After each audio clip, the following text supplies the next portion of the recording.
received a call from a minister of God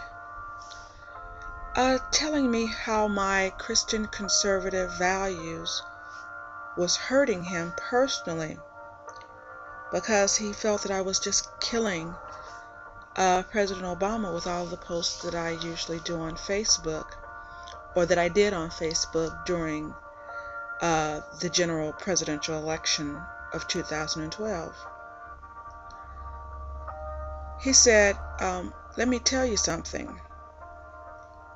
He's helped me, and you're hurting me personally. I listened, as you should when someone is hurting. He said, President Obama saved the employees' jobs at the company I worked at. The company I worked at was going to offshore those jobs and leave the employees with nothing. I continued to listen to him. I didn't want to explain the offshoring or anything. I didn't really want to do that. I wanted to listen to him because he's a really good minister. But then something in my spirit hit me while he was talking to tell him President Obama is a tool, because he was exalting a man that does not exalt God. He continued to talk, and he really didn't hear what I said, I don't believe. I said, but he is a tool. I said, God is your source. And I jokingly said, no matter who it is, God is going to take care of you. You're one of God's people. And he continued to talk. And I listened. Because as I said, he's a great minister. But then this morning, I woke up. And I heard a cousin of mine, female. She always ministers to me. I heard her voice ministering to him, saying, President Obama is a tool. And Patricia knows that. And so I want to minister this message to everyone that don't know who their source is and what a resource is for you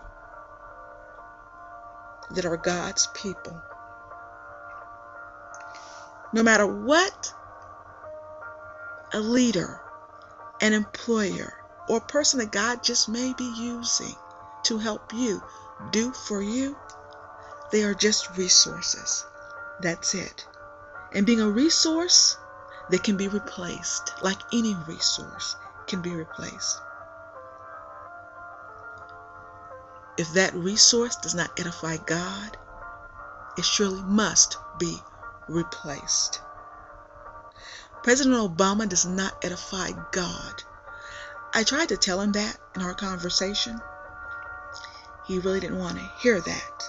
He felt that no sin was greater than the next sin. Okay, well, that's your take on that. But if my resource is committing that sin, I will not believe God has sent that resource to me, unless God has personally told me that. So in this message is a tool. I'm going to tell you what a tool is for. Because most of us have a kitchen table. And we have plates and we have forks in our home. And then the Bible says God prepares a table before you in the presence of your enemy. He'll even have your enemies to prepare the table for you that you may eat from. But God is your source that caused those resources to come to you. And you may eat at that table that the Lord has prepared for you and pick your fork up and feed yourself. But one day, you may hear the Lord say, get up from the table, put the fork down, push the plate back, and walk out of this house that I have provided for you. But being hard-headed as we mostly are, you'll say, but Lord, I am not done eating. So firmly too. But the Lord will tell you again, get up from that table. Lay that fork down.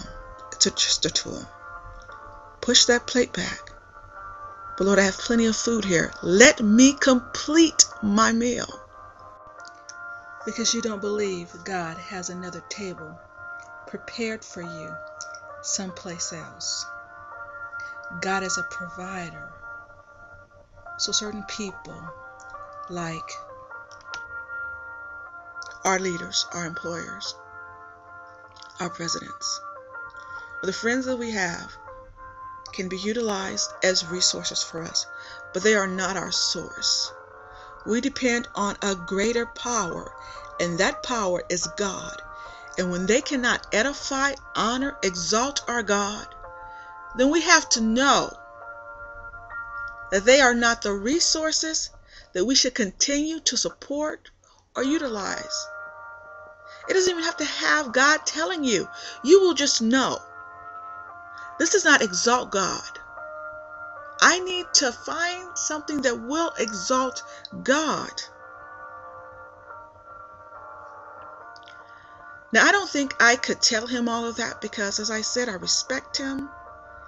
He's a great minister, and he ministers to my spirit.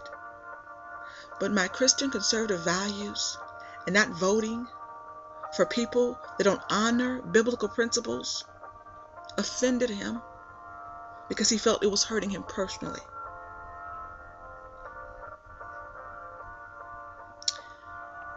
I listened to him, as I'd listen to anybody.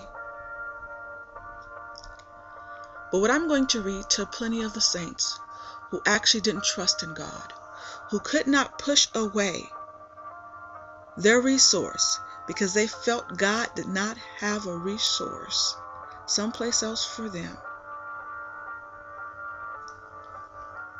I'll read Joshua 24:15. But if serving the Lord seems undesirable to you, then choose for yourselves this day whom you will serve, whether the gods your forefathers served beyond the river, or the gods of the Amorites, on whose land you are living. You are just living in this land. You have an eternal home, and it is called heaven. But before you get there, you have to answer to a mighty God for everything that you've done or you helped someone else to do. But since I know that after this life is done, that there is a place and a great God, a mighty God, Jehovah Jireh, Jehovah Nisi, Shalom, that gives me my peace on earth, that I will have to answer to after I leave where I'm living temporarily, I'll have to tell you. But as for me and my household, we will serve the Lord, Jehovah Jireh.